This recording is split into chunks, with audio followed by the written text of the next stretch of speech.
vous allez bien. On se retrouve aujourd'hui pour une petite vidéo, mes outils indispensables en tant que créatrice de contenu UGC.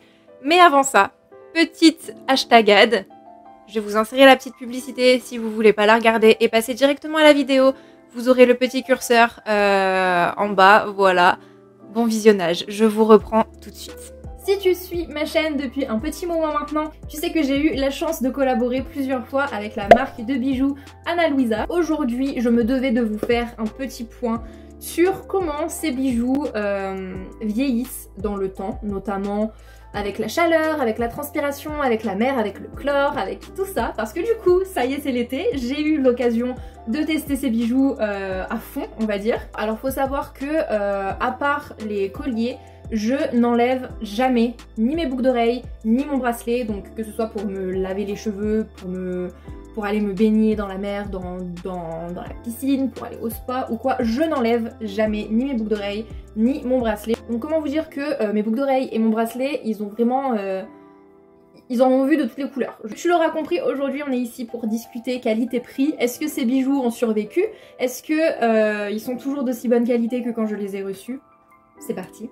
Je suis agréablement surprise, il n'a pas bougé d'un poil, c'est-à-dire qu'il est toujours aussi brillant, il est toujours aussi doré. Les petits diamants ici n'ont pas bougé, ils sont tous là, tous de la bonne couleur, ils n'ont pas noirci ou quoi que ce soit. Pour ce qui est du coup des boucles d'oreilles, pareil, elles n'ont pas bougé. Elles ne me font pas les trous verts ou noirs, vous savez, en général quand une boucle d'oreille est de mauvaise qualité, normalement vous avez votre lobe au niveau du trou de votre boucle d'oreille qui noircit, qui verdit, c'est dégueu, on va pas se mytho, c'est dégueu.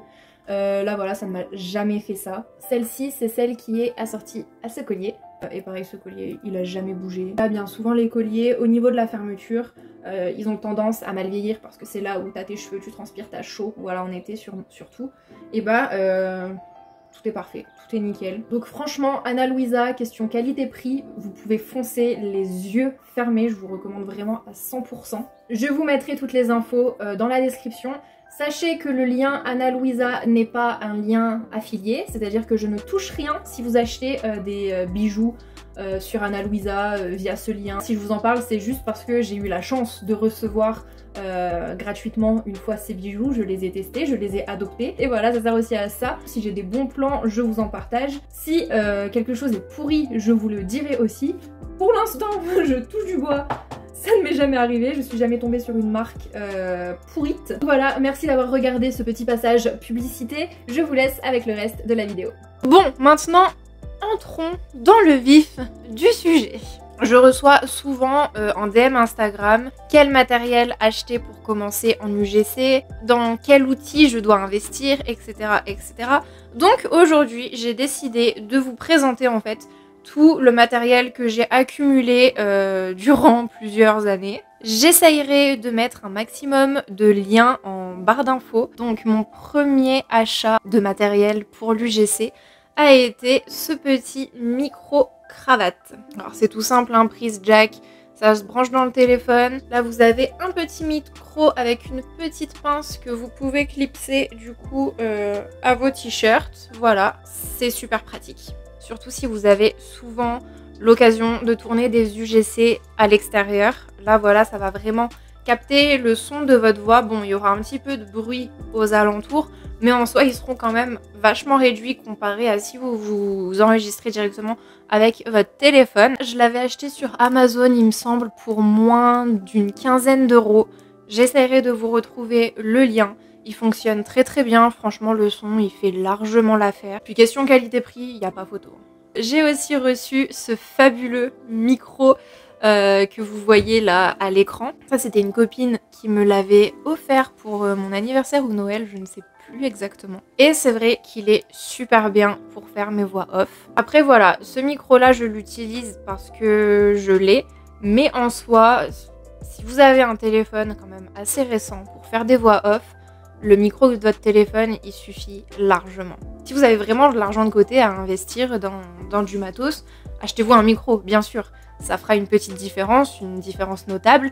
Mais je veux dire, c'est pas l'outil obligatoire, l'outil indispensable pour faire de l'UGC, vraiment. Il me semble aussi que ma pote l'avait acheté sur Amazon, j'essaierai de lui soutirer le lien. Ensuite, pour ce qui est des trépieds, alors là j'en ai eu, mais j'en ai plein. J'en ai plein de différentes sortes, je vous montre. Dans un premier temps, j'avais acheté cette petite chose, n'achetez pas ça. Voilà, n'achetez absolument pas ça.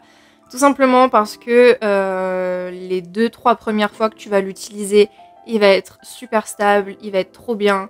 Et puis après, bah voilà quoi. Qualité, moins 10. Et puis c'est tout bête, hein, mais combien de fois je me suis retrouvée avec des pattes en moins. On dirait vraiment un animal ce truc. Franchement, ça c'est pourri. Si vous en croisez, passez votre chemin. Ça ne vaut pas le coup. Après, ça, je les ai trouvés. Les 2 trépieds que je vais vous présenter, je les ai trouvés sur Shein. Et franchement, bah ils font grave l'affaire. Dans un premier temps, il y a celui-ci. Donc ça, c'est ce que j'appelle en fait un trépied de bureau qui va me servir vraiment quand je veux me filmer à table ou quoi. Donc super pratique parce que vous pouvez soit vous filmer à l'horizontale, donc le téléphone clipsé comme ça, soit filmer à la verticale, donc plus pour des TikTok ou quoi, le téléphone clipsé à ce niveau-là, encore une fois. Sinon, toujours sur Shein, j'ai pris un support en fait de téléphone. Et celui-là, c'est aussi super pratique quand, vas-y, j'ai la flemme de sortir mes petits trépieds. Je le pose juste mon téléphone ici et puis voilà quoi. C'est classique, simple, efficace. En plus, tu peux changer de position, donc franchement, c'est top. Et celui-là, je m'en sers même pour regarder des vidéos pendant que je bosse sur mon ordi. Franchement, celui-là, c'est un must-have, j'ai envie de dire. Il est super, super pratique. Je l'avais emmené avec moi quand j'étais partie en Angleterre parce que il se range en fait assez facilement dans la valise. Vous voyez, c'est tout petit, c'est assez plat comme truc. Ça se range vraiment très facilement. Donc celui-là, sur Shein aussi, il y en avait en plein de couleurs à l'époque où je l'ai commandé. J'essayerai de vous retrouver le lien également. Sinon, bien évidemment, le trépied qui est pour moi un indispensable quand vous faites de l'UGC, c'est le trépied que j'appelle taille humaine. Alors, bien sûr, il se règle, c'est-à-dire que... Hop, voilà, il peut être soit petit, soit super grand. Je crois qu'il va jusqu'à 1,80 m, donc plus grand que moi, le bail. Bon, après, c'est pas bien compliqué, mais bon, quand même. Et en fait, vous avez la ring light qui est directement intégrée avec le porte-téléphone. Super pratique parce que soit vous pouvez filmer à la verticale avec, soit vous pouvez filmer à l'horizontale. Je vous conseille d'avoir un trépied avec une ring light intégrée. Pourquoi? Parce que si vous vous en servez souvent, tant mieux, elle est là. Si vous vous en servez pas, et ben vous n'avez juste pas à l'allumer. Voilà, c'est tout. Donc en soi, c'est bénef, j'ai envie de vous dire. Le jour où vous aurez besoin d'une ring light, et croyez-moi, si vous faites de l'UGC toute l'année, vous allez avoir besoin d'une ring light à un moment ou à un autre. En général, sur les ring lights, vous avez différentes couleurs. Vous avez couleur froide, couleur naturelle et couleur chaude. Je sais qu'il existe même des ring lights qui font de la lumière colorée, style rose, bleu, vert, etc. Ça, franchement, c'est du détail. J'ai jamais eu besoin de ce genre de lumière pour mes vidéos. Mais je vous avoue que des fois, en fonction en fait de la lumière naturelle déjà que vous avez chez vous, vous pouvez facilement jouer avec les couleurs froides, chaudes et naturelles pour avoir le meilleur rendu possible. Et j'en ai une que je range continuellement là-dedans parce que sinon j'en ai trop de partout, ça me gave. En fait, c'est exactement la même version mais en tout petit.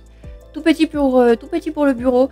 Ça va surtout me servir en fait quand je fais des vidéos plutôt skincare, donc que je suis dans ma salle de bain devant mon miroir qui est accroché au mur et que je ne peux pas me foutre la grosse ring light sur le bord du lavabo pour avoir une bonne lumière. Donc forcément il me fallait quelque chose de beaucoup plus petit. Ça fait grave l'affaire. Et puis comme vous le voyez, il y a encore le petit support pour le téléphone qui se tourne également. Et comme je vous disais, en fait, en général, les ring lights, elles ont 3 couleurs: chaude, naturelle et froide. Cette ring light là, elle vient de chez Beeline. Écoutez, je ne sais pas si vous pouvez le retrouver sur internet. Je sais que moi, Je l'ai eu chez Stocomanie parce que franchement, chez Stocomanie, ils ont du très bon matériel pour les créations de contenu. J'avais même hésité une fois à prendre, en fait c'était une sorte de box totalement blanche pour faire des photos produits. Je trouvais ça vraiment génial, c'était à moins de 20 balles je crois. Après je vous avoue que ça n'allait pas forcément me servir parce que voilà, sur fond blanc c'est pas le plus esthétique je trouve. Sachez que chez Stoco, et bah il y a plein de ring lights, trépieds. Il me semble même que celle-ci vient de chez Stoco. Alors je ne sais pas si c'est la même marque que celle-là, que chez Beeline. Allez y faire un petit tour si vous avez un Stocomanie près de chez vous parce que bah, c'est pas cher. La qualité elle est top. J'ai également une petite ring light que je considère de poche. Voilà. Ça ressemble à ceci, je vais vous la montrer allumée. Par contre celle-là elle fonctionne avec des piles. Les autres ring lights que je vous ai montré, la grande et la plus petite, elles sont à prise. Donc hop, alors franchement c'est pas grand chose, mais je vous avoue que ça fait toute la diff. Ça fait vraiment toute la différence. Quand tu as besoin d'un tout petit peu de lumière, voilà, c'est le petit jet de lumière qui fait toute la différence dans une vidéo. Franchement, cette petite ring light, c'est comme je vous ai dit ma ring light de poche, donc je la prends principalement quand je pars en vacances, quand je fais des petits voyages où j'ai pas forcément envie de prendre ce gros machin là et de le mettre dans ma valise, surtout que on va pas se mentir, c'est quand même assez fragile. J'ai pas forcément envie de la retrouver toute pétée, surtout vu comment ils traitent les valises à l'aéroport. Hein. Ensuite, quelque chose dont on ne pense pas forcément, mais qui parfois peut sauver quand même la mise. Quoi. Une rallonge. Imaginons, je sais pas, t'es dans une super grande pièce et en fait, il n'y a qu'une seule prise pour brancher ta ring light. Et le souci, c'est que là où est la prise, bah, t'as un fond, un background, on va dire, absolument pourri pour ta vidéo. Et toi, t'aimerais juste te mettre un petit peu plus loin, mais tu n'as pas de quoi brancher ta ring light un petit peu plus loin. Donc voilà la solution, une rallonge. Encore mieux si cette rallonge est multiprise. Pourquoi? Parce que, histoire qui m'est arrivée, hein, on m'envoie en fait une modification d'UGC à faire. Et la personne, elle me dit, voilà, en urgence, si tu pourrais me refilmer ça dans l'après-midi et me l'envoyer avant la fin d'après-midi, ce serait vraiment top et tout. Moi, j'avais 10% de batterie sur mon téléphone à ce moment-là. Je n'avais pas prévu de tourner quoi que ce soit à ce moment-là. C'était déjà 15 h de l'après-midi. Pour moi, la fin d'après-midi, tu vois, c'est 17-18 h. Donc je me suis dit, ok, j'ai 2 heures pour lui refaire le truc et lui renvoyer. J'avais pas le temps de dire, vas-y, je vais laisser charger mon téléphone pendant 30 minutes et après, je ferai la vidéo. Non, j'ai dû charger mon téléphone en même temps de faire la vidéo, sauf que je n'avais qu'une prise, encore une fois, j'avais besoin de ma ring light, donc forcément multiprise obligatoire à ce moment-là. Bon, je vous avoue que ça m'est pas non plus arrivé 1 million de fois dans ma vie, mais voilà, c'est quelque chose qui peut arriver, donc multiprise, et multiprise à rallonge, si possible, c'est le top, voilà. Puis on va pas se mentir, une multiprise de toute façon, soit t'en as déjà une, soit t'en as pas, et dans tous les cas ça te servira toujours d'avoir une multiprise sous la main, vraiment. Ensuite, si vous faites de la création de contenu, je pense que je ne vais rien vous apprendre, mais achetez des batteries externes. N'achetez-en pas une, achetez-en 2 au moins.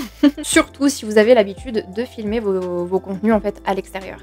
Alors moi ça m'est arrivé quand j'étais partie encore une fois en Angleterre, j'avais pris une batterie externe sur moi. Et le souci, c'est qu'en fait, quand tu filmes toute la journée, c'est-à-dire moi j'étais dehors de 10 h du matin jusqu'à 20 h du soir, et qu'en fait quand tu filmes absolument toute ta journée, moi je faisais du vlog, je faisais des vidéos TikTok, je faisais des réels Insta, en fait filmer ça te prend énormément de batterie, et encore plus si tu filmes depuis un réseau social style Insta, TikTok, voilà. Et du coup, même avec une batterie externe pleine, j'avais réussi vers 15 h de l'après-midi à me retrouver avec 10% sur mon téléphone et ma batterie complètement vide. Donc voilà, j'ai retenu la leçon une fois. Après avoir fait charger mon téléphone pendant 1 heure dans un Starbucks en plein milieu de Londres, j'ai couru acheter une deuxième batterie externe pour ne pas renouveler l'erreur. Donc voilà, n'oubliez jamais que filmer du contenu, ça vous bouffe la batterie, mais à une vitesse folle. Donc prévoyez toujours des batteries externes. Vraiment, c'est un conseil que je vous donne. Même si vous avez l'habitude de toujours avoir une petite batterie externe sur vous, si vous passez la journée dehors à filmer du contenu, prévoyez-en une autre. Vraiment. Bon, j'espère que cette petite vidéo vous aura aiguillé dans le choix de votre matériel pour commencer l'UGC. Je vous rappelle juste pour celles et ceux qui étaient intéressés par la petite hashtag ad que j'ai fait en début de cette vidéo, que vous pourrez retrouver tous les liens Ana Luisa dans la description. D'ailleurs, entre-temps, j'ai reçu des petites pépites, encore une fois, de chez Ana Luisa, donc là, des boucles d'oreilles un petit peu plus grosses que d'habitude, je vous avoue qu'elles sont trop belles, et un petit collier absolument adorable, voilà, dans la simplicité, mais ça fait l'affaire. Comme d'habitude, si vous avez des questions par rapport à l'UGC, l'espace commentaire est là pour ça, sinon venez directement m'en parler en DM Instagram, je me ferai un plaisir de vous répondre. Et sur ce, je vous dis à très vite dans une prochaine vidéo. Bye!